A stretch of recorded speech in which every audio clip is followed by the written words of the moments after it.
From the News Channel 5 Network, this is Inside Politics. Hello, everyone. I'm News Channel 5's political analyst, Pat Nolan. Welcome to Inside Politics. Nashville hosted a rare presidential visit in the wake of President Barack Obama's fifth State of the Union address this week. In fact, it was President Obama's first trip to Nashville as a chief executive. We'll talk about what he said both in Washington and here in Nashville. And believe it or not, it's still almost 3 years away, but both parties are already well underway in trying to choose President Obama's successor in 2016.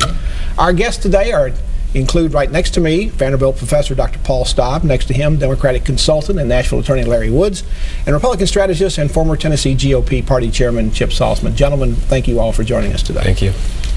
Now, Larry, coming into the speech, the president's national poll numbers were the worst he's had in office after, I think, what was probably his toughest year as president last year. Was this speech sort of the beginning of the comeback trail, and how did he do? Well, he did a fine job. Comeback trail, well, you know, he's never going to run for anything else again in his life. And I think, therefore, the president is very focused on his agenda, from minimum wage to implementing the health care, etc. He needs a few more managers on his staff, I think. Chip, these speeches generally don't do a whole lot historically for presidents or in their polling. You get a lot of candidates ready for stuff like this on the other side of the aisle. From your perspective over there, how did he do? Well, he certainly is a good speech maker, right? We all agree on that. He gives great speeches. But these moments, these State of the Unions, these addresses to the nations, they have a chance to kind of reboot the narrative, no matter what it is. And I think that's what the president was trying to do, was trying to say, okay, maybe 2013 wasn't the best year we've ever had, but let's try to look forward. And he didn't spend much time looking backwards. It took him 45 minutes into the speech to even mention the Health Care Act that he had so violently passed and tried to implement poorly over the last couple months. So I think this was his chance to reboot and try to move forward on some different issues. So if he reboots, Dr. Staub, where does he go from here? What else does he do to try to, because he doesn't want to spend the next 3 years where his poll numbers are right now. He'll never get anything done. It was all about jobs and work during the State of the Union address, and every single point of his domestic policy agenda was seen and emphasized through the lens of jobs. So what the president is going to keep on doing is emphasizing jobs and employment and work, and that's where he's hoping the economy is going to start to show signs of progress, so that he has staked a claim over that area as he continues over the next couple of years. Larry, this State of the Union address is required by the Constitution, right, not actually a speech. That didn't really start until Lyndon Johnson's times.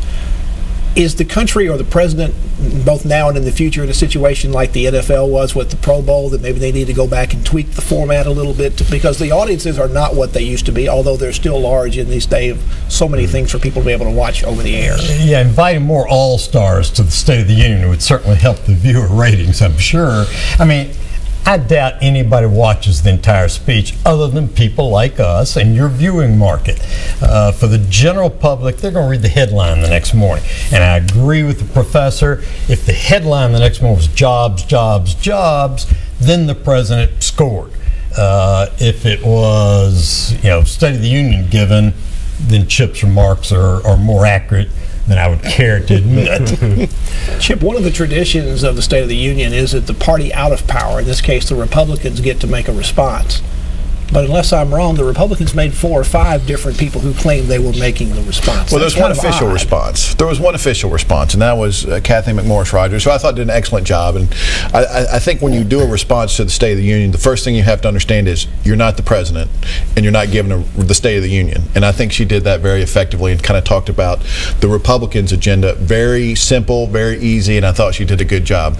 There's other people that want to give responses. The Tea Party, like Senator Mike Lee and Senator Rand Paul, gave responses as well, but in essence, every member of Congress gave a response in their local newspaper and TV. So, but Dr. Staub, isn't that an indication that the Republicans increasingly may be more than one party these days? I think it is, and I think all things considered, they did a decent job with the responses, but the response is a lose-lose situation.